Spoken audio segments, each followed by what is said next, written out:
At Kongunadu Arts and Science, she also actively promotes entrepreneurship and innovation. We are honored to have you, ma'am, with us today and look forward to gain her valuable insights. We now invite Dr. B. Divya Priya to take over the session. Thank you, ma'am, for being here today. Good evening to one and all present here. Can you see my slide? Yeah, make it in a Yes, ma'am. slide mode, presentation mode. Okay, sir. So today's session is all about Indian knowledge system in commerce and trade. So before beginning, let me start with a beautiful quote which was written by Swami Vivekananda. Noya past, out of the past is built the future.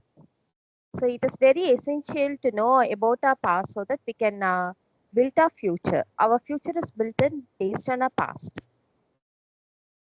Indian knowledge system is all about it.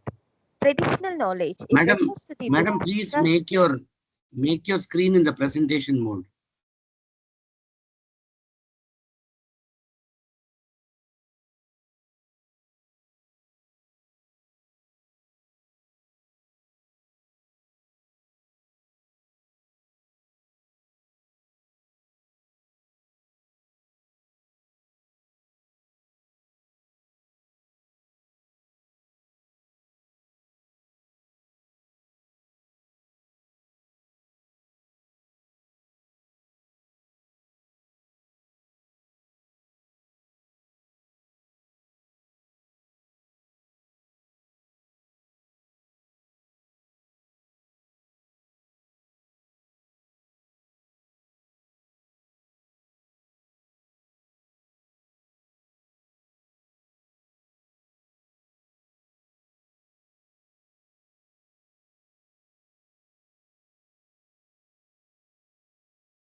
Okay, sir.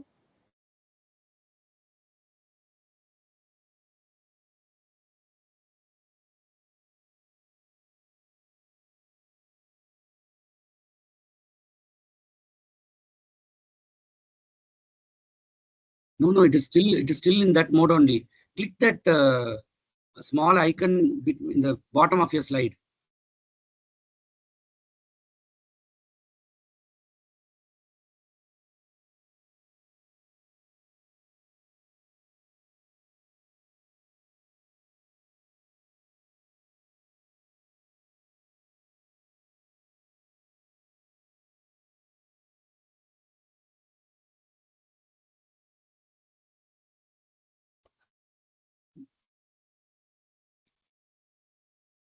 Yeah, click that.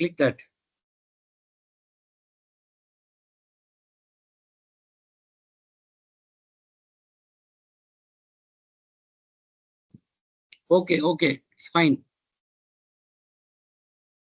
So let me start our session with a beautiful quote given by Swami Vivekananda. Know your past. Out of the past is built the future. So it is very essential to know about our past and our future is built on the past. The Indian knowledge system, it is all about traditional knowledge which refers to the wisdom, skills, practices, and innovations developed by community over generations through close interaction with nature, society, and the economy. In this knowledge has been preserved and it has been transmitted over generations, and it is transmitted orally and by and through scriptures and by practice in fields such as agriculture, medicine, trade, and commerce. It is community owned, holistic in approach, and deeply rooted in local cultures and environment. Traditional knowledge systems are dynamic and they adapt to changes while preserving core values. So these are the principles of our Indian knowledge system: dharma, righteousness, it leading to ethical decision making; artha, wealth, advocating responsible and purposeful self-recreation, karma, action. It focuses on accountability and consequence, sustainability and balance, seeking long-term win-win instead of short-term win-loss. And these three principles can provide a framework for business to operate responsibly while maintaining profitability. In trade and commerce, traditional methods like barter system, guild structure, banking, and the use of hundis reflect India's deep economic understanding. These systems emphasize sustainability, ethics, and social responsibility. Thus, it becomes very essential to know how trade and commerce operated happened during ancient India. Trade, it refers to the buying, selling, exchanging goods and services between individuals, businesses, and countries. It is one of the oldest form of economic activity, evolving from barter system to digital economy and global markets. So commerce, it includes all the activities that facilitate smooth running of trade and includes transportation, banking, insurance, communication, warehousing, and even advertising. It, it ensures that goods and services move smoothly from producers to consumers. When it comes to trade, there are two types of trade. One is internal trade, trade that takes place within a country, and external trade, trade that occurs between countries. And various forms of foreign trade include import, export, and import trade. And trade is very important because it boosts income and employment. It supplies goods where needed. It promotes international cooperation. It encourages production and specialization. It improves transport and infrastructure. So, how trade done during the Indus Valley civilization. The Indus Valley civilization is one of the world's earliest urban culture. Was notable not only for its advanced city planning and architecture, but also for its extensive trade network. Trade played a crucial role in the economic prosperity and cultural development of the civilization. The people of the Indus Valley engaged in both internal trade among their well-planned cities and external trade with distant regions. Internally, goods such as agricultural produce, pottery, textiles, and beads likely exchanged for raw materials and other products between urban centers like Harappa, Mohenjo-daro, and Lodha. Indus people, they had a network of trade routes extending to distant regions, including Mesopotamia, Persian Gulf, and items like precious stones, crafted goods were exported, while raw materials such as silver, tin, and copper were exported. And trade routes included river pathways and overland caravans. Caravans were a group of traders and pack animals, such as camels and bulls, that transported goods over long, long distance across deserts, mountains, and river valleys through established routes.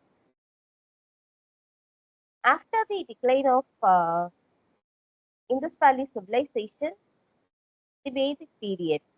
Following the decline of the Indus Valley civilization, the economy was largely agrarian, and cattle and agriculture were considered as a major source of wealth and were often used as a medium of exchange in barter trade. And trade at this stage were mostly local when compared to long distance trade.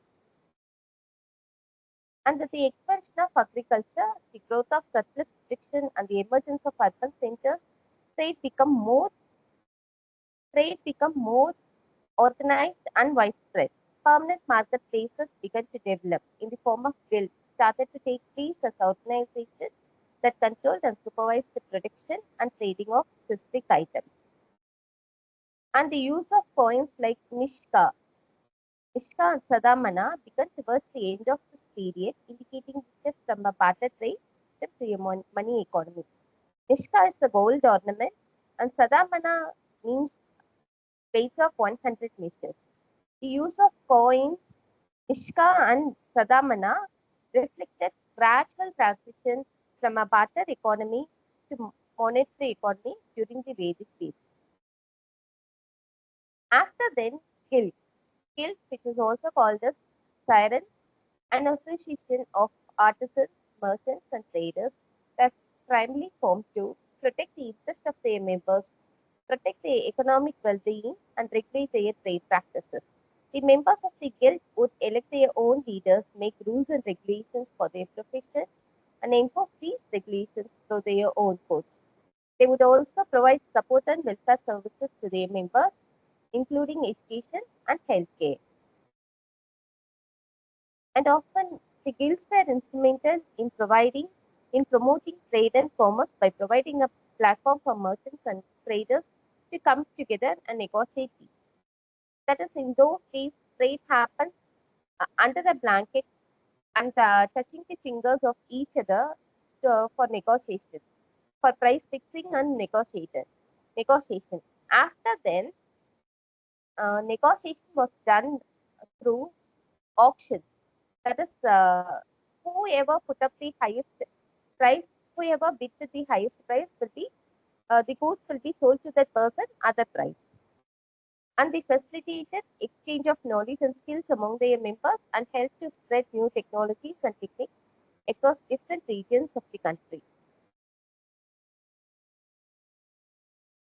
So, administration of markets in ancient India, training, that is guild, market regulation. They just regulate the market, giving how to fix the prices and how to be fair with the how to fix fair wages. Those things happen at training. Dispute resolution. If there is quarrels among the members who were operating, and it just likes to be a court for dispute resolution. Price control, quality control, market infrastructure, and tax collection. Mauryan and Gupta empires. During the Mauryan and Gupta empires, India's economy prospered with the establishment of trade routes and markets. Trade flourished in ancient India under the Mauryan Empire and the Gupta Empire, each marking a golden phase in the subcontinent's economic history. And both empires developed vast trade networks internally and internationally, which boosted economic prosperity and cultural change. So, during the Mauryan and Gupta period, there are two types of traders were identified, Shrestri and Vaha. And Shrestri was a wealthy merchant, often the head of the guild of traders or artisans, or a respected elder or leader in the commercial community.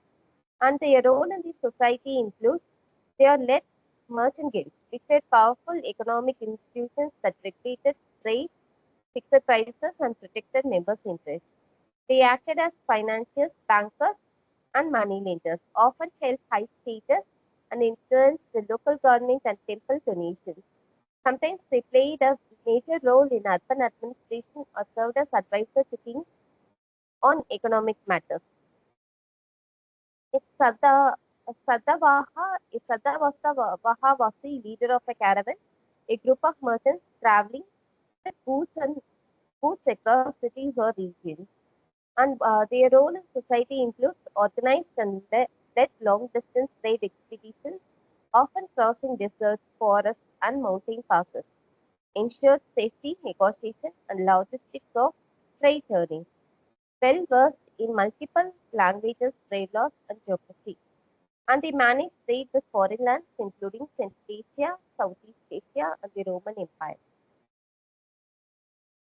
The Kaudilya's statement on trade includes, he mentions Kaudilya's Arthashastra mentions trade as one of the three major types of economic activities and describes the duties of superintendents of commerce, tolls, shipping, mining, textile, labor, etc. The state should make sure that trade routes were safe and goods were not adulterated or consumers duped by the unscrupulous traders.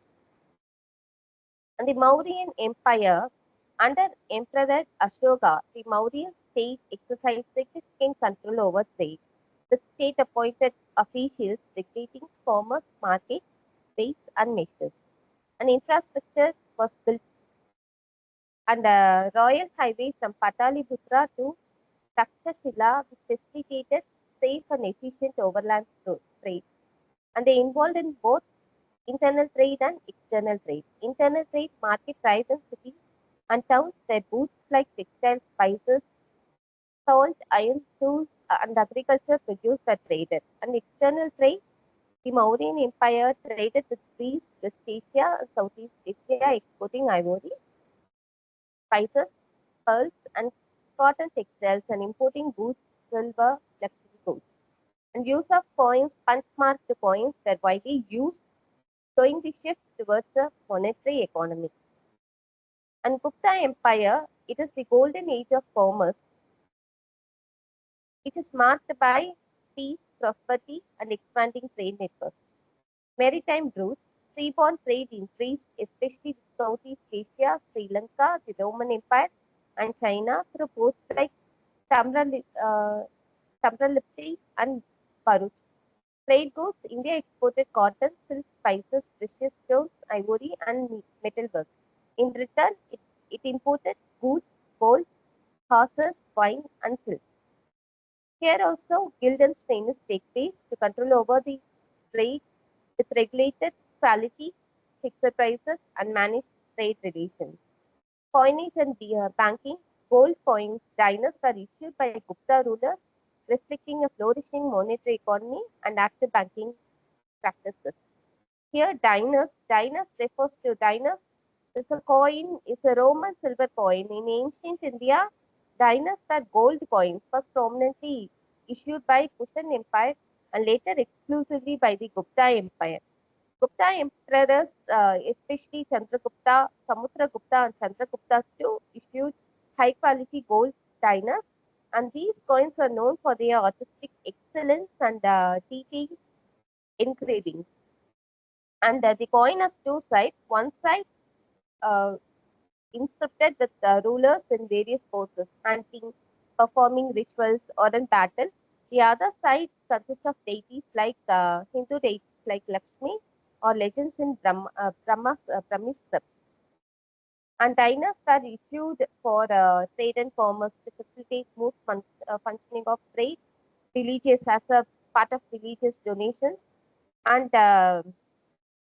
rewarding soldiers and officials for the work done by them. And under Mauryan taxation system, Mauryan taxation system it is centralized and well regulated and documented extensively in Kaudalya's Arthashastra. The Mauryan tax system was centralized, rigorous, and designed to support a large bureaucracy and the army. And key features include and how tax is imposed on and collected. Land tax, Baga. Baga means land. The primary tax, usually one-sixth of the produce, to be paid by the farmers. Irrigation tax, which is levied on farmers who use the state bulk irrigation systems.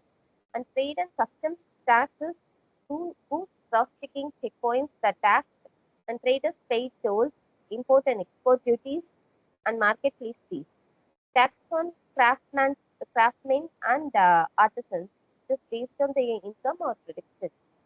Pastoral tax, levied on herders and livestock. Special taxes, weak fury, emergencies or wars. And tax collections, it is collected by a network of officials such as Samahata, who chief tax collector, and Sannidata, treasurer. And taxes are often collected in time, especially in rural areas, though cash payments were used in urban centers. Under Gupta taxation system, it is decentralized. Under Mauryan taxation system, it is centralized. But under Gupta taxation system, it is decentralized and hidden elements. The Gupta period saw a shift towards decentralization. Land grants to Brahmins and officials reduced the central state's control over local taxation. Key features: land tax, still the major source of revenue, often 1 to 1 one-fourth to one-sixth of the produce. Commercial taxes, it is levied on merchants, market transactions, and guilds. Import and export duties on both inland and maritime routes, maritime trade, especially at ports like Tamralipti and Bharuch. Profession-based taxes, artisans, dances were taxed. Religious endowments, land donated to temples was taxed itself, leading to a parallel religious economy. And how taxes collected, local village headmen or guilds often collected taxes under Gupta taxation system and use of gold coins. Diners suggest a monetized economy with many taxes likely paid in cash. And after Gupta period, post Gupta transition and medieval period. After the fall of the Gupta Empire, India entered a period of political fragmentation. And despite weakening central power, regional kingdoms such as the Ashtavardhana's empire in North India and the Pallavas in the South India maintained the trade. Trade became more localized and urban centers declined temporarily. However, internal trade in grains, textiles, salt, and metal goods remained active, supported by market towns and village networks. And India's maritime trade thrived during the medieval period with Indian merchants sailing to Southeast Asia, the Middle East, Africa, and even China. Under dynasty, it is the golden age of maritime trade. Cholas of South India built a powerful navy and promoted overseas trade with Southeast Asia, Sri Lanka, China, and the Arab world. Major ports like Nagapattinam, Kumbhagar, and Kaveri Patnam became global trade centers, and traded goods include both export and imports. And they exported spices, textiles, precious stones, and ivory. Imported horses, luxury goods, and metals. Merchant guilds include Manigramam and Nanadesi. So Manigramam, they are organized by Indian itinerant traders active in South India. They involve both internal trade within the peninsula and external trade with Southeast Asia and China. And Nanadesi, they are a merchant guild in South India that was involved in both domestic and international trade. And the place where the goods were sold was called Angadi in the year period, and day market was called as Nalangadi, while the night market was called as Alangadi, according to Saint poet Ilango in Silapadigaram. Nalangadi, uh, the goods sold at Nalangadi include grains, pulses, textiles, and Alangadi includes entertainment, artisan work, uh, dancing shows, and singing shows and music. After then, Islamic and Mughal period, and from the Delhi Sultanate through the Mughal Empire, India experienced a major transformation in its trade networks, commercial practices, and urban economy. These periods saw increased foreign trade, monetization, and the emergence of India as a key player in global commerce. Urban growth, trade under the Delhi Sultanate, urban growth, cities like Delhi, Multan, Lahore, and Ahmedabad emerged as major trade and production centers. Export-import system. India exported textiles, indigo, spices, sugar, and ivory, while importing horses, luxury goods, and precious metals from Central Asia and Persia. Islamic trade links, integration with Islamic trading networks across the Middle East, Central Asia, and Africa boosted overland and maritime. Introduction of coins, Sultanate rulers issued gold, silver, copper coins, strengthening a monetary economy. The Mughal era marked the peak of India's pre-colonial trade prosperity with flourishing domestic and international commerce. International trade, a vast network of roads, markets, mandis, and commercial towns connected the empire. Trade items included textiles, grains, spices, metals, and luxury goods. Hats and bazaars were central to local and regional trade. International trade, India was a major exporter of cotton, textiles, silk, indigo, sugar, spices, and opium. And important trading partners included Ottoman Empire, Persia, Southeast Asia, Europe, and East Africa. and ports like Surat, Masulipattnam, and Hooghly were active maritime trade hubs.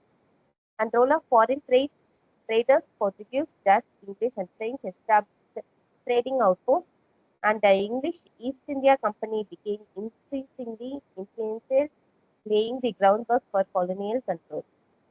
And trading under the Mughal Empire, commercial infrastructure and system, guild and merchants, though less powerful than in earlier times. Merchant communities, example, Kanias, Bahi-Khata, detailed record keeping. They are major trading and business community primarily found in North and Western India, and they are the key players in banking, money lending, wholesale trade, and retail. And they are very sharp business acumen, detailed record keeping, Bahi-Khata, and contributions to national economy, local and national economy. And Boras, they are Muslim trading community found in Gujarat and Maharashtra. They have global business networks and they engage in textile, spice, shipbuilding, and international trade, especially across the Indian Ocean. And Chettiars were found in Tamil Nadu. They are involved in financiers. They act as financiers and money lenders. Banking and fundis, a sophisticated system of credit instrument fundis and fundis is now called as bill of exchange. And money lending supported trade. Customs and taxes, trade was taxed by state, but major trade centers often received state protection and royal patronage. Trade during the colonial period.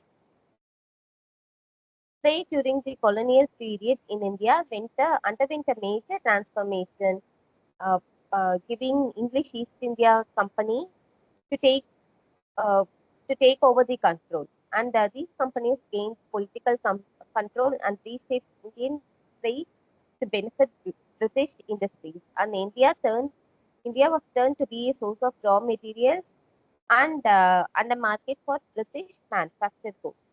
And traditional Indian industries, especially textiles, declined due to competition with machine-made British imports.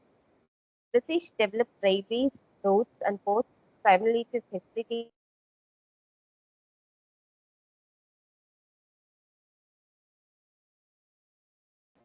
India's trade surplus was strained to Britain, causing widespread economic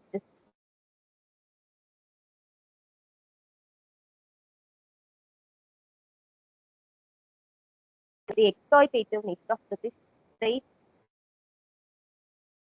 British trade led to the nationalist economic critics and calls for Swadeshi use of Indian-made goods. Ayal Natu Portugalai Vangadi, Thai Natu Portugalai Vangavi. The slogan was said of thus colonial trade deeply impacted India's economy, shifting it from prosperity to dependency.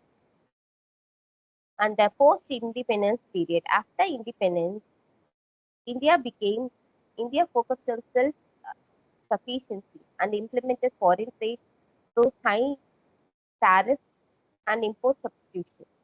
So, giving high taxes for the goods imported, and in order to encourage uh, protection and sale of Indian-made products.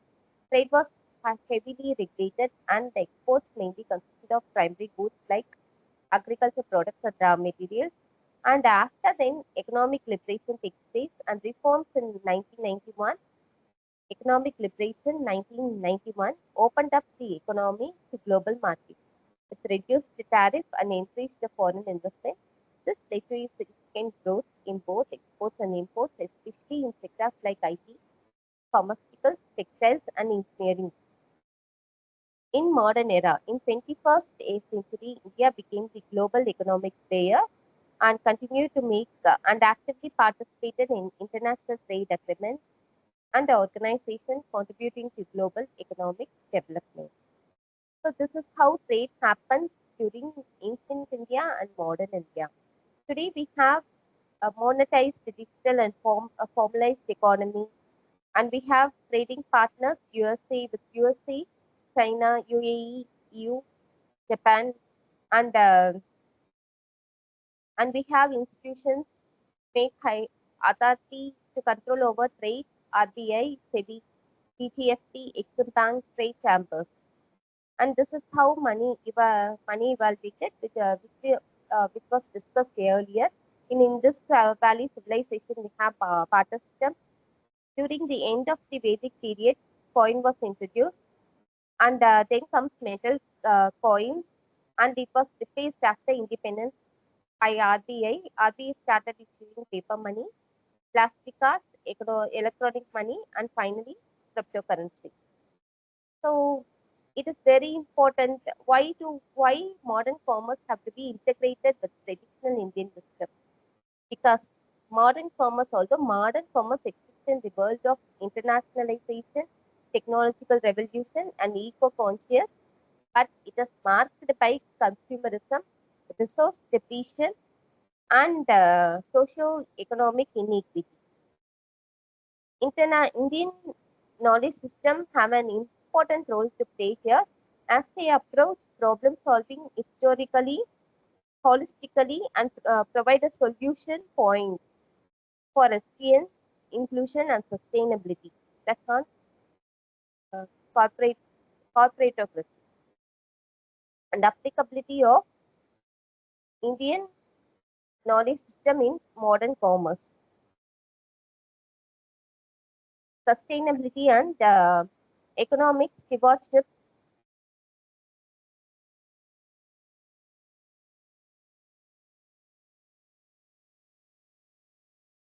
For centuries living in balance with nature in Indian culture.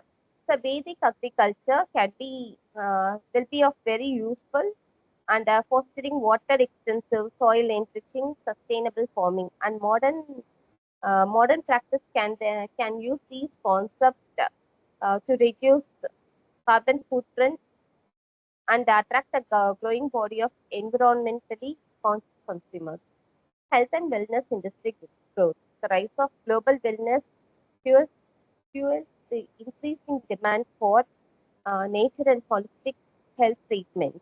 The twin pillars of Indian wisdom, yoga and Ayurveda, can respond to this need, and companies can use these strategies to define wellness experience services and products to capture customers around the world. And example, we can do yoga retreats, mindfulness apps, and Ayurvedic skincare products can be released. Innovation through craftsmanship. So artistry of India has deeply cultural roots, and it is a source of inspiration. And crafts and fabrics and new design combined with new technology can help sustain firms serving home and foreign markets. So initiatives like Vocal for Local, Make in India can help artisans and increase quality, sustainable products. Ethical leadership and governance. So modern corporate governance can be inspired by the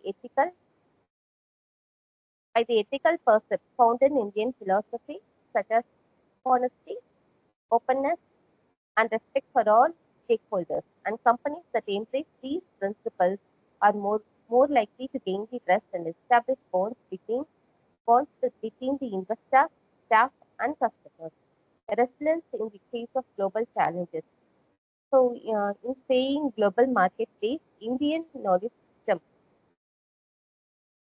focuses on insights, resilience, and adaptability, mindfulness, and meditation to enhance for concentration and creativity decision-making skills. So, successful integration includes Patanjali Ayurveda, which incorporated Ayurvedic principles with modern trade, and it sells foods. Instead of saying "Make in India," it is sells foods, uh, Swadeshi food. It always markets its product saying Swadeshi food and made in Bharat. Fab India, it bridges fashion of today and craftsmanship of antiquity. Amul, taste of India, community-centric cooperative model. In Tamil, Pal Panai, collecting milk from various milk and then and then distribution, and it can and those excess milk can be converted into milk products, dairy products, and which is and based on the demand the supply takes place.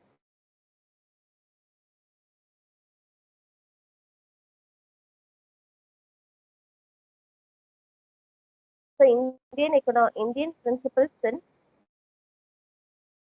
the principles in commerce.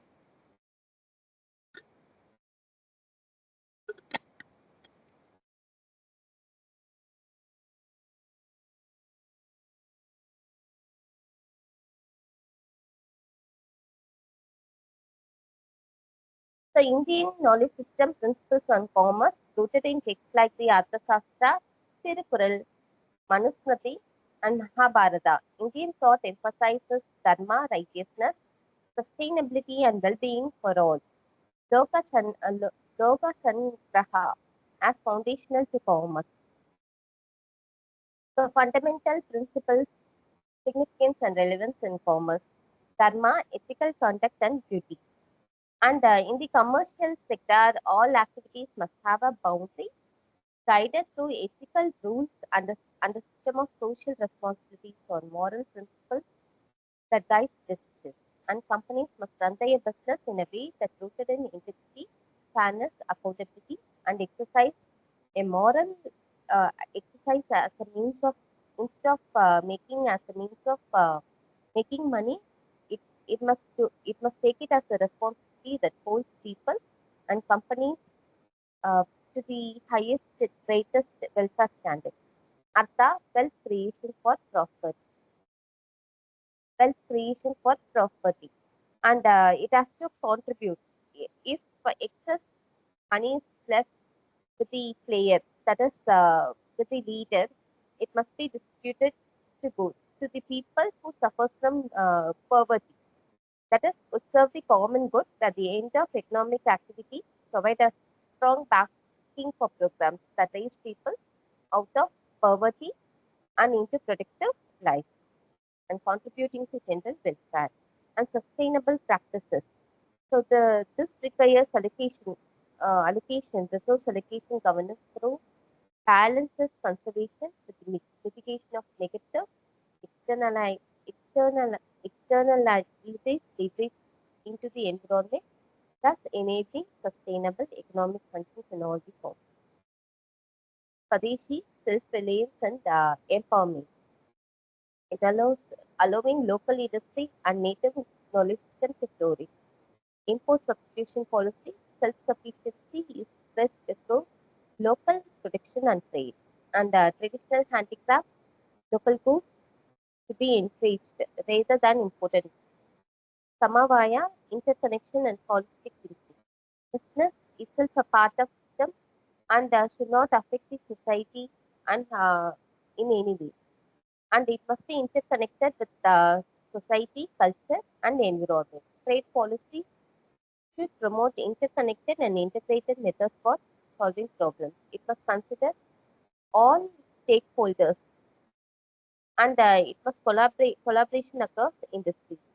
Trust, trust is based on mutual trust and long-term relationships rather than exploitative tactics. It ensures the dignity and respect of all parties involved, including consumers, suppliers, and staff. Education and knowledge. Sharing knowledge is thought to increase its value, and it includes sharing best practices across industries and investing in staff education and training. Spiritual integration, love all and serve all. So, as a root, corporate social responsibility comes in as a part of corporate social responsibility, and each company can contribute something for the welfare of this society. And interconnectedness and holistic approach. Whenever the companies are making a rule, it must be interconnected. It must be interconnected. That is, it must consider the aspects of certain aspects related to society, environment, and decisions be made with a view that should have a wider impact on all stakeholders, including those of future generations. So, three key principles derived from Ancient Indian text Arthashastra, Chanakya and manuscript. So Arthashastra emphasizes statecraft, diplomacy, and economic management and is a key manual for governance and commerce. Chanakya explores elements of ruling effectively and how to manage resources and people. Manusmriti, it is the principles of morality, the obligations of an individual towards the society, the parameters of law, etc., and taken together provides an integrated view on business, governance, and ethics. Arthashastra, it gives insights on ensuring good governance, proper administration, and the best practices of management. And various principles derived from Arthashastra includes control of commerce and trade. The state needs to control markets so that monopolies do not exist, so that fair prices are offered and consumers are protected. And antitrust laws forbid price collusion and abusive mergers that harm competition and innovation. Consumer protection is a body of law developed to ensure the rights of consumers and to create a fair marketplace. And quality control system should set standards for should highly set standards for goods and services to ensure goods consumed are safe and reliable. And particularly, it is essential for food, medicine, and technology. And number two, revenue collection and taxation. Taxes should be fair, representing how much people and businesses can afford to give, and designed to encourage compliance. And it must consider the ability to pay for fairness and civic virtue. And taxes should not become a cause of grief for taxpayers. So tax should be considered by considering people. Taxation should be implemented to the by the government, considering people's ability to pay for the welfare enjoyed by them, for the privileges enjoyed by them. And modern applications include provisions to reduce tax avoidance via improved enforcement and transparency mechanism, including electronic filing and disclosure system. Number three, governance of companies. And companies should be governance of companies, accountability, integrity, and a company strategic vision are all in an employee's toolkit, leaders toolkit. Effective leaders toolkit are critical to building trust, growth, and long-term success. People's welfare. The duty of the king is to ensure the people and prosperity of the people, for it is his responsibility to work for their happiness. And by performing this duty, he attains his dharma, and the entire kingdom flourishes in peace and prosperity. And this was given in Arthashastra. This sloka emphasizes the king's central role in ensuring the overall well-being of the people, as their prosperity is the ultimate aim of king. And for Chanakya, the ruler's action must focus on safeguarding people's interests, providing justice, promoting economic growth, and ensuring peace. Manusmriti, dharma, duty, and ethics. Depending upon one's operation in society, what should be done, what's supposed to be to do, and how one should perform in the lights of what benefits the society or the greatest good. And it is very important to understand to make that businesses act ethically by being transparent, treating stakeholders fairly, and being sustainable. CSR initiatives embodies commitment to the well-being of the society in the form of environmental protection, community development, and fair treatment of workers, which is in practice. Fairness and justice. So he must be very fair and he has to treat everyone equally. Leader, as a leader, he must treat all the employees equally, and fair and equitable treatment for producers, increasing income stability uh, within the company, and there should not be any kind of gender discrimination, religious, religious discrimination, and that should not be, the company should abide with laws relating to labor and factories act and factories, sustainability and environmental respect. So the resources using sustainable business strategies and environmental conservation initiatives by increasing biodiversity conservation, protecting ecosystems, decreasing deforestation, prevent destructive industrial activities that exploit habitats or endanger wildlife. And riches and ethics, having money is not a good thing, but it should not invoke greed or exploitation in the sense that it promotes ethical creating of wealth and it helps in wealth distribution, equitable distribution of wealth.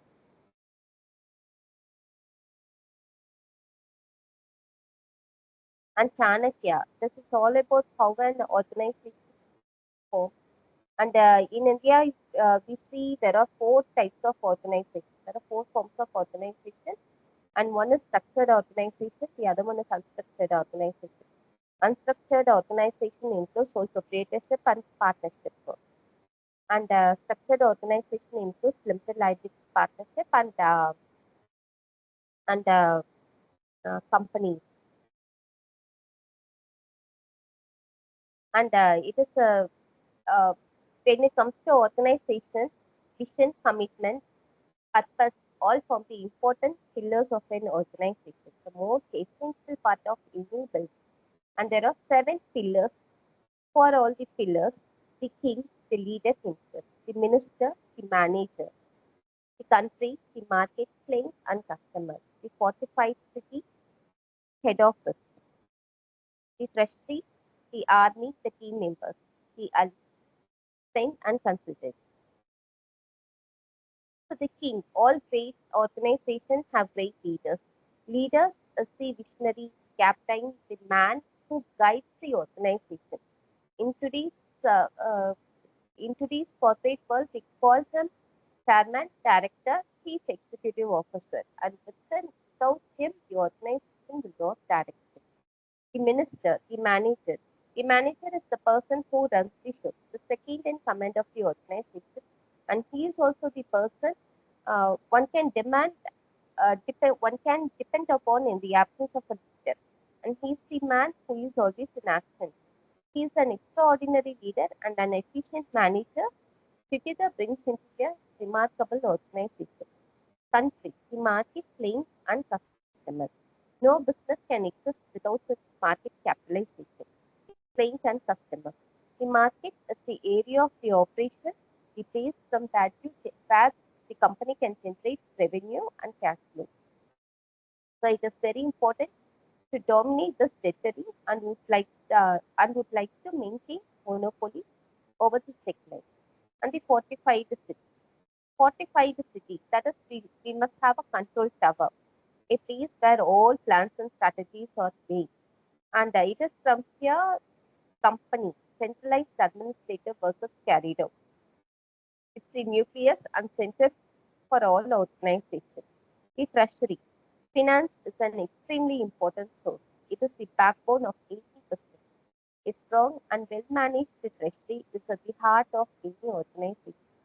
And treasury is also is your financial hub.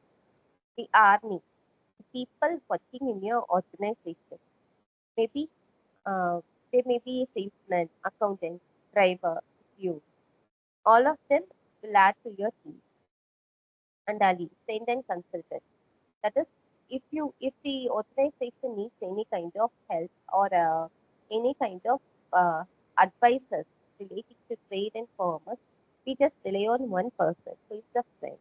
And based on the decisions, based on because both will be sailing in the same boat, and uh, if you can identify you and if you're close, they will be free to lend their hands to help in difficult circumstances. After all, if they did it's the same thing. And when we are developing all these 7 pillars, it is very essential to imbibe them with vital ingredients called as values, because values are the roots from which an organization continuously get its supply as well as grounding built on them. And Chanakya Nidhi's principle, management of resources. One must avoid wasting resources on unnecessary tasks. Like a person who strives for prosperity, avoid spending on the things which will not add value to his goal. So wasting resources, one should not waste the resources uh, for it becomes very bad for the organization, and it just increases the expenses, and investment in those areas become meaningful, unpredictable. So it is very as a good leader, he has to allocate resources and ensuring each expenditure or investment serves a meaningful, purposeful, and predictive purpose. Adjustment with changing conditions. The capacity to adjust to changing conditions should be the guiding principles while making decisions that can be used in crisis management and agile business plans that create networking and health. For example, our network itself as an education as we from education sector at the time of crisis, we just took class to manage. We took class online. That is how we managed from the traditional classroom to online classroom. We took traditional method of teaching to online method of teaching. So we have to be flexible and adaptive to changing conditions too. And partnership. So partnership, we have to be partnership is a link between other persons. How we connect them with our business. Key partners associated with our business and partner interests in the partnership work. So key partners include we have to guarantee them that we take each one's potential, that we are going to rely on each member's potential, and which should include teamwork and networking. And next is environmental respect and sustainability. One should neither waste water nor harm nature. For it sustains all life. The elements such as water, earth, and air are vital to life and human well-being. Just as humanity sustains the balance of nature, it is crucial to treat the natural world with respect, for its prosperity is intertwined with ours. And uh, we can use renewable resources, use energy, protecting biodiversity, and increasing businesses share of circular economy. Uh, Focus on reducing, recycling, reusing, and promote green technologies and eco-friendly manufacturing processes. Wealth and morality. Having money is not just essential, but it should not lead to greed or abuse. That can be done by promoting just wealth distribution and moral wealth development. Compassion and empathy. We have to treat our employees and all other stakeholders with compassion and empathy. And it is a remarkable, uh, it is very remarked that our nation's um, response in distributing COVID-19 medicines vaccines throughout the world, considering the world is our family, is one family, Vasudeva Kudumbam. Visionary thinking. The leader should have a clear vision, what to do, how to do, and should focus what goal he is going to obtain it and how it's going to be done. So when it's a leader, when it comes to the power in the corporate world, factors that lead to the emotion of power, intellectual power. So no leader can become intellectual. That is, person without with no intellectual cannot be called as a leader. So intellectual power is all about power of knowledge. The corporate world is to be led by knowledge workers. It is it's the intangible asset of any organization. And management gurus across the globe are talking about the knowledge revolution that is sweeping through the century. The greatest commodity in the future will be knowledge, and no wonder then the richest man in the world is a part of to have intellectual power. In Tirukural, the saying it is quoted that Kalladan ஒப்பங்கல்லிய நன்றாயினும் கல்லார் அறிவுடையார். கல்லாதவனின் அறிவு ஒரு சமயம் மிக சிறப்பாக காணப்பட்டாலும் கற்றுணர்ந்தவர்கள் அதனை அறிவின் பகுதியாக ஏற்றுக்கொள்ள மாட்டார்கள். So knowledge plays a vital role and knowledge is said to be very intangible one. Manpower.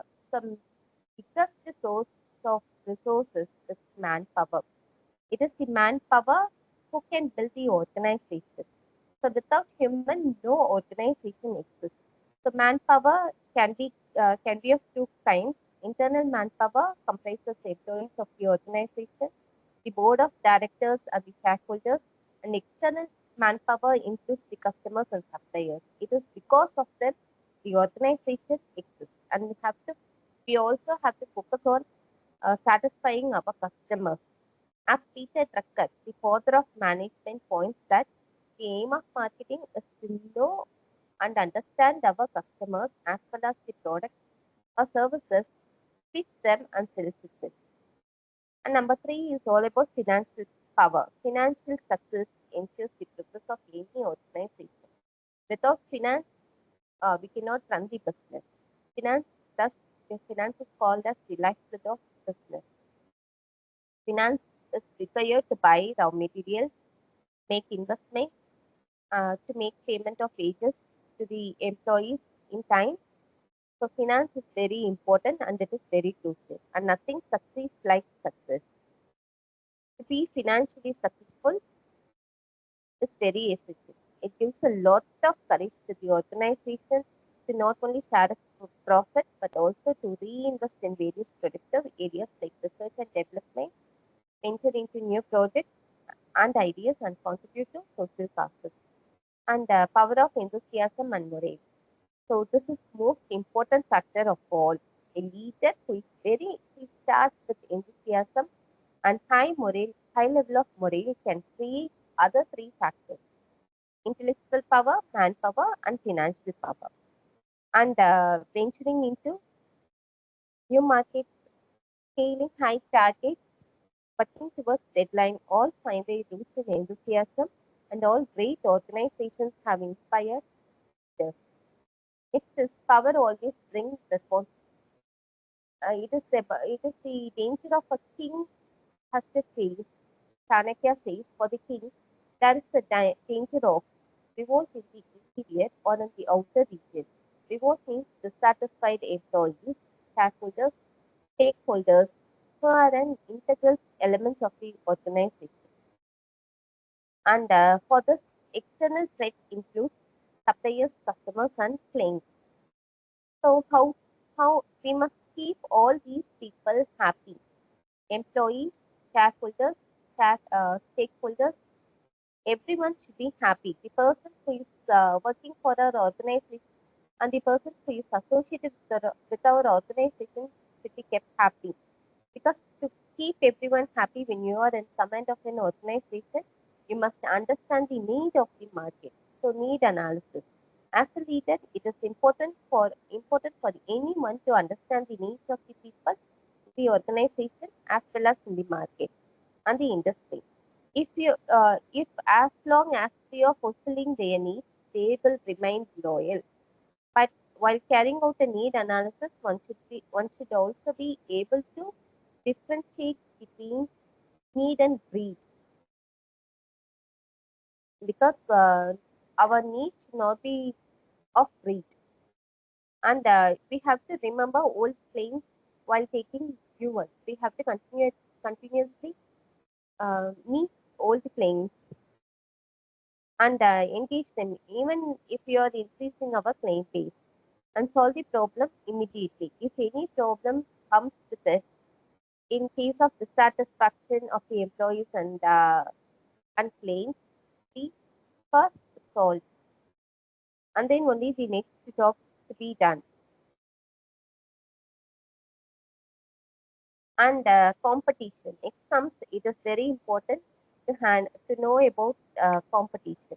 After ascertaining the relative strength and weakness of powers, space, time revolves in Priya, losses, expenses, gains, and troubles of himself and of the enemy, the conqueror should march ahead.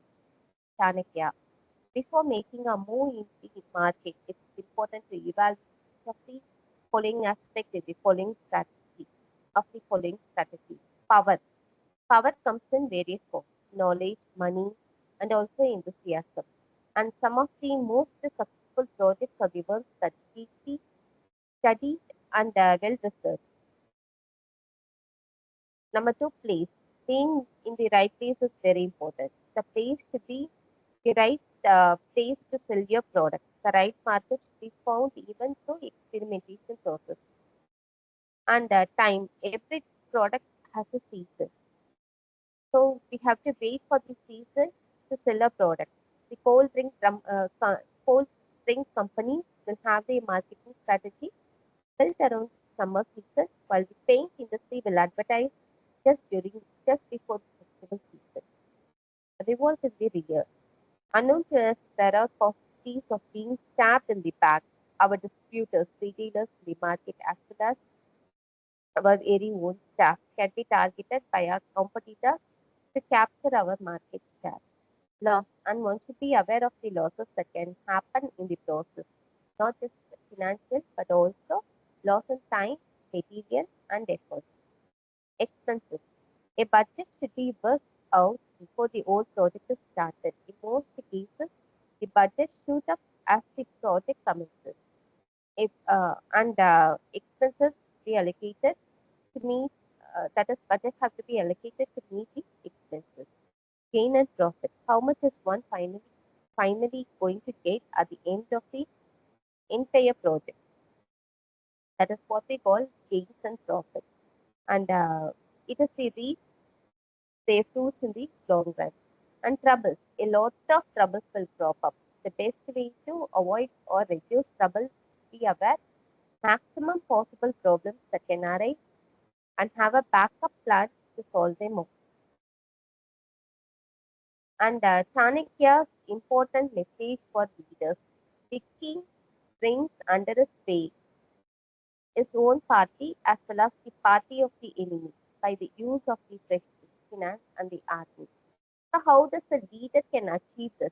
According to Chanakya, the following are some of test, time-tested tips: treasury, recruit the right people, invest in people, train them and pay them well, focus on developing quality in the products and services, keep continuous track of your finance, ensure that you make your company profitable.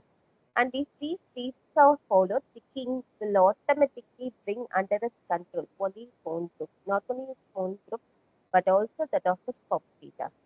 So it is very important to stay focused with it is to stay focused, and it is very important to take finance and manpower then and there. And it is very important to recruit the right people and make investment in people, train them accordingly. So here goes the saying: focus. The future of your company depends on it. By all right, it is a marketing strategy to the book focus. Nothing beats this statement when we consider the pressures, especially and the army. And finally, I conclude: ancient Indian trade was not only a significant economic activity, but also a reflection of India's advanced knowledge in commerce, ethics, and governance. Indian knowledge system offers timeless systems rooted in sustainability, ethics, and community welfare, which remain relevant in today's business environment. Integrating all these will promote the business for long-term value creation. And the ancient texts, we have to consider ancient texts like Arthashastra, Chanakya, Niti, Manusmriti, which provide insights into governance, management, and ethical success. And these texts advocate for balanced leadership, pathway, and inclusive economic policy. And Chanakya's teachings especially emphasize the importance of visionary leadership, intelligence, and adaptability, qualities necessary for modern business leaders. And the ancient Indian worldview sees wealth not as an end in itself, but as a tool for societal well-being. And businesses that adopt this holistic approach can create sustainable and equitable model growth. As India reclaims its culture and economic identity, drawing from its rich Indian knowledge system can lead to innovation and grounded in principles. Thus, bridging ancient wisdom with contemporary business practices can foster more ethical, restless, and value-driven economy. And thank you for the wonderful opportunity.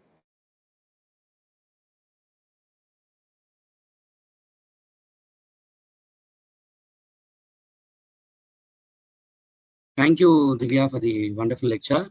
Participants, if you have any queries or any discussions, uh, the floor is open, please.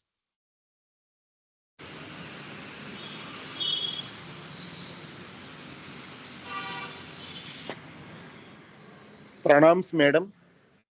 Pranams, dear resource person. Yes, Pranams, sir. pranams, our sir, organizer, sir. Thank you very much for a wonderful lecture. And don't think, madam, due to some technical problems and network issues, I could not join. Of course, maybe 10-15 minutes delayed I am. But I am very much following your theories, madam. And it's a very wonderful lecture. And thanks for applying Arthashastra's concepts to trade and commerce. Normally, everybody speaks Arthashastra means statecraft. Yes, madam. I'm a history lecturer. We teach this in Maurya's, of course, madam. In Mauryan things we teach this Arthashastra. And I share you a later one experience of my students, madam. And one of my students has gone for a MBA in Harvard University, madam. Their professor asked, from where you are coming, India. Then his first question, have you read Arthashastra? This guy told that, no, sir, I'm IITN from Kanpur or something. He said, whoever you may be, Arthashastra is the book. First, you have to know it. Then only global trade.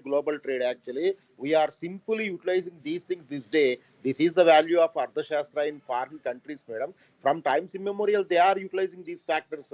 But in India, of course, Arthashastra is meant for only what I want to say history people and others only, madam. This was the tragic problems of our country, madam. Not interconnecting and no interdisciplinary approach, madam. Thanks for your application of this wonder. Saptanga theory. It's a beautiful analysis, madam. Thank you very much, madam. Another one Yes, submission, sir, sir. if you permit, sir, organizer, sir, if you permit. That is, as you Yes, said, sir. madam, Mauryans is the first and foremost welfare state, madam. This welfare should not be understood with the present day welfare schemes. Maybe my statements are controversial. I'm sorry, madam. Welfare means they have, it is defined in Sanskrit as Sreyo Rajya, madam. It is not Sankshema Rajya, Sreyo Rajya, madam. As you are coming from Commerce Department, Sreyo Rajya means all natural resources owned by the government itself. Then only fruits of developments can reach the needy people or to the bottom of the society, madam. That is what the beauty of Mauryas, madam. And because actually Chanakya is the mentor of Chandragupta Maurya, and that's the beauty of this country, madam. Foreigners recognize this concept, they are happily following. And as most of our participants are coming from Tamil Nadu, one pride for Tamil Nadu is, madam, actually Chola's model of economy is very much followed by Singapore. That's why Singapore emerged as a very, very developed country in a short span of the times. And that's why Singapore economics, maybe you have heard, that is called Cholanomics, madam. Like Abenomics and Manmohanomics, like that in our country. See that, madam, but this is what the beauty, and you have exposed a very nice angle, madam, this day about actually Arthashastra, and it's a multi-dimensional approach, madam. Arthashastra is the one book, actually, madam, one has to read, madam. And in our classroom, madam, I say to my students, after getting settled in the life, know Arthashastra, then you can lead a life, very beautiful life. And follow Bhagavad Gita, it will give moral. And today, madam, whatever in Arthashastra man has said in 2nd century BC, today with some very great English names, we are corporate ethics, corporate morals, like that, only English names. Already 2nd century BC, they are there in India, madam. That is the knowledge. And thanks for the organizers for giving us an opportunity to share our views with you people, sir, and other participants also. Thank you, madam. It's a wonderful lecture and a thought-provoking lecture and interdisciplinary approach, madam. Very nice, madam. Is the need of the day, madam. Need of the day, madam. Thank you, madam. Namaskar, sir. Madan, sir. Namaskar, sir. Thank you. See, there's one question in the chat box. Is punishment required for an employee who steps beyond the framework? Here, the leaders who punish employees are projected as Hitler. Yes, sir. Of course, the king who serves with rod becomes a terror. A king with a mild rod is despised. The king just with the rod is honored. It is one of the saying, one of the quote given by Chanakya, and Kautilya's Arthashastra is also called Danda Nidhi, the art or the strategy of punishment. And if the rod is not used at all, the strongest follows the weak. Is the absence of the leader of the rod. The leader is the final authority in the matter of punishment, and he is not. If he is not discipline is seen from time to time, there is always the possibility of him being seen as a poor leader. And more importantly, in his absence, the law of the jungle will take over and disturb the setup and structure of the organization. The bully in the team will start overpowering the weak, as he would not be afraid of the boss or the action that will be taken when he returns. And if he will become Hitler if he is too severe and unfair. And at the same time, if the leader is too soft, the people will take him for granted. The leader should know how to know the right level of punishment carried out in the right manner, and the right time is always respected and appreciated. Thank you, sir. Thank you. Thank you. There's one more question. Many leaders who were at the top have failed in business as well as in their personal life due to any one of the reason. Can you give me one more reason for his failure? I don't know. Pertaining to whom? I Many don't know. leaders who were at the top have failed in the business as well as in their personal life. Now, many leaders fail. They start up companies, and most of the startup companies fail due to lack of cooperation among the team members. Number one. Number two is they just give ears to yes men. Yes men. That is, it is the failure. Ravana in Ramayana epic, he doesn't give ears to his wife Mandodari, and other will be other advisors for to return Sita to Lord Rama. And he was finally defeated because the no man around him, the no man, that is yes man around him, projected him. That is, it is of egoistic, and he can defeat Rama, Lord Rama. So if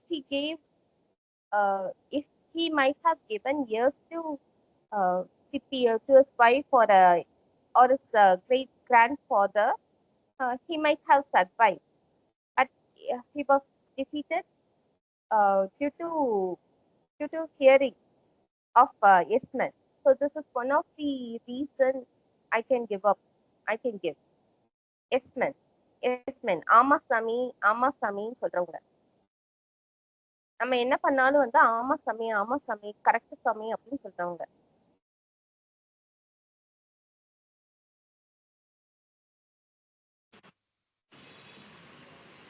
Okay, but that has nothing to do with failure of startups. Okay, there are so many other reasons why a startup will There fail. are other reasons we can For say. example, one of the main reason is if they don't have a proper business plan, if they don't have a proper business pitching, then a startup will definitely fail. The second major reason why a startup will fail is because of funding. Yes, sir. So the majority of reasons why a startup will fail. See, there is a statistics which says 37, I'm talking about startups in biology. 37% of startups which have commenced in biosector, they undergo failure at the period of 2 years. That is, Yes, are about to cross the lag phase. Lag phase, they fail. They fail mainly because they don't have a proper business model. Second, they don't have a proper funding. And third major reason why startups will fail is something to do with the resource material that they are using for their product or for commercial production or something. So these are the main attributes why a startup would fail. So, but yes, this concept heard of being the right. yes man maybe has a lighter effect or lighter weight to that. Yes, sir.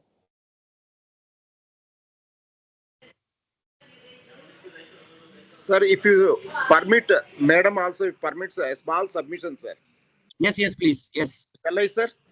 Madam, shall I go for that? yes, yes, please. Yes, Sir, we are actually even this day also because madam is very resource person and she is in the exact field, sir. And maybe my statements are right or wrong, I don't know. So unfortunately, Indian environment is very different, and his business practices are different from ancient to medieval, sir. Once East India Company has taken place, actually, it has changed the wonderful self-sufficient rural economic system, and it has broken the backbone of this country. Money or the rupee was given more importance. Like that, we changed, sir. Even in post-independent era, after post-globalization era also, still some people are blindly following Western models of business, sir, which some of them are no way suitable to India. In my small knowledge, of course, I think this is also a reason for the failure of startups. Maybe I'm right or wrong, I don't know, sir. true, true, true. That's It's my also small true. observation, sir, in history. That's also true. And see, we were a soil of entrepreneurial. Yes, sir. We had the genes in our system, and Yes, as you sir. rightly said, this colonization and Yes, sir. the colonial baggage that we carried has completely reduced our thought process. The critical thinking aspect is completely gone. So Sir, yes, that's the sir. reason why we have been made slaves for doing a menial job, Yes, clerk, sir. to do Sir. clerical jobs. So that is how our education system was changed by the Macaulay system. First, it is to be changed, sir. Yeah. So Because I think the government is taking steps to yes, sir. change that Yes, sir. It is now. taking the And now, yeah, and now when you see the statistics in 2016 and now, we have a yes, sir. close to about 1.73 new startup, 1.73 lakhs of new startups which have come. Sir. And most of them are by people who are at the age of 30 Sir. below. So this is a welcome thing because it also contributes to the GDP of the country. Yes, sir. Yes, sir. And we were pioneers in trade. When you see it, trade between India and Turkey, the Silk Route, all these things were Yes, like, sir. it was, and again, the spice trade from Kerala was Yes, sir. again very South famous, India, sir. You use the word, sorry, don't think, sir. South India, sir. complete South India. Yes, And sir. we were the first people to have a full-fledged steel production plant in Kodumanal, a Yes, place sir. near Karur. Yes, sir. Yes, sir. We had all these things, but then the colonial baggage completely Yes, changed sir. our perception and Yes, critical sir. thinking was lost. And now I think it's regaining back.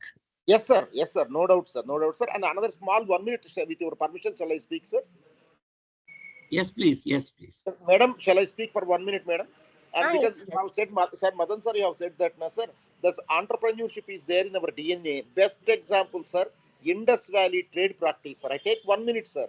They have imported raw materials where they are cheaper and abundantly available, and they have processed them and exported to the countries in where the great demand for them, sir. That is there in our DNA, sir. That is actually there's from times immemorial, without Indian spices, without Indian textiles, and maybe some people may not accept my statement, of course. Where is actually how Western countries could survive, sir, without Indian spices and Indian textiles, sir?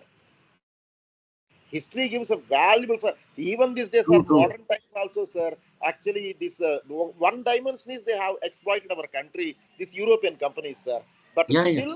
True. But still, sir, actually, so much of data is available. So many our students are learning foreign languages, sir. But if they can learn some languages like Portuguese, Dutch, not English, sir, Portuguese and Dutch, even valuable actually information will come, sir. Actually, valuable information will come, sir, because that will show that even in colonial times, best examples are Madras actually have a Tamil Nadu actually the Chettinad community, and which should not be broken by British policies also, no, sir. Very, very greatness, sir, and the wonderful man, and who is a great son of Mother India, V.O. Chidambaram Pillai, by going for Swadeshi Steam Navigation Company in this Tuticorin, sir. Yeah, Wonderful yeah, example true. from India, sir. Thank you, sir. Thank you, sir, for Thank you sharing so these things. much. And And you I are think educating, to sum up what you are telling, I think sir. people from the commerce school or commerce Sir, stream sir. should delve taking some research of this kind, Yes, and sir. they should try to bring out this knowledge and see what were their best practices and see if this can be brought into business aspects today. Sir. But what we do today is we have a westernized theory, and this Yes, sir. western That's what theory I'm saying, sir. will not come into practice in India. So Sir. most of as Divya was telling, most of the startups fail because they are all built on western theories. Yes, So sir. that this western theory may not function here. Yes, For sir. reading and for getting degrees, it's okay. But then if you really have to apply practically, Yes, we sir. need to be indigenous and we need to be rooted in our own systems. And the Yes. commerce people should take this kind of research Yes, sir. rather than doing some menial Yes, sir. survey process and things like that. This kind of research work should Yes, come. sir. Today, Madam has given ample scope for the further opening researches, sir. Today, Madam has given some wonderful research scopes of further researches, sir. That's what. Say in the colleges, actually, commerce students or any students, sir, if we say SWOT analysis, we heard in personality development, and most of these personality development books by Western scholars are based on Arthashastra in tune with commerce, sir. If we say in from commerce angle and sir, Arthashastra angle, we don't know, sir. First, you in the middle of the discussion, you say SWOT analysis. I heard, sir. But these people should know that the SWOT analysis is nothing but our Chanukya's English versions interpreted by Western scholars, sir. Maybe, madam, I'm speaking more. Don't think otherwise, madam. You have given very wonderful scope for new researches, madam. They are the trajectories to be taken by commerce faculty, MBA, because if foreign university, our students are going for MBAs in foreign universities, and by going to their libraries, they are working on Arthashastra, whatnot, very good trade and commerce, sir. But in India, actually, even history students also know many places no idea about our great ancestral trade practices, sir. Thank you, sir, for giving me an opportunity. Thank you, madam. Thank you, madam. Thank you very much. Pranam, sir. Thank you. Thank you. Pranam, Any sir. other Pranam, sir? Any other questions from participants? If there are no questions, I think we will wind up. Tomorrow we don't have a session. We have two more sessions, that is on Monday and Tuesday. Monday Okay, we have a session by Mr. Rangarajan, Karthikeyan Rangarajan. I think he's going to give a very totally different insight. And on the last day, on 27th, we have a lecture by Professor Bhavani from Ashoka University. And she's going to talk about management principles from the Bharatvarsh. So with this, we will be closing our 14-day program on 27th. On 27th, you will also have an assessment. And once the assessment is done, as we discussed yesterday with the principal of KSR College, participants will be getting their certificates after they complete their assessment, feedback, and only participants who have put 75% of attendance to the sessions. Thank you so much. Have a nice Sunday. Bye. thank Bye. you, sir. Thank you, Thank you, sir. sir. Thank you very much, sir. Namaskar, sir. Thank you, sir.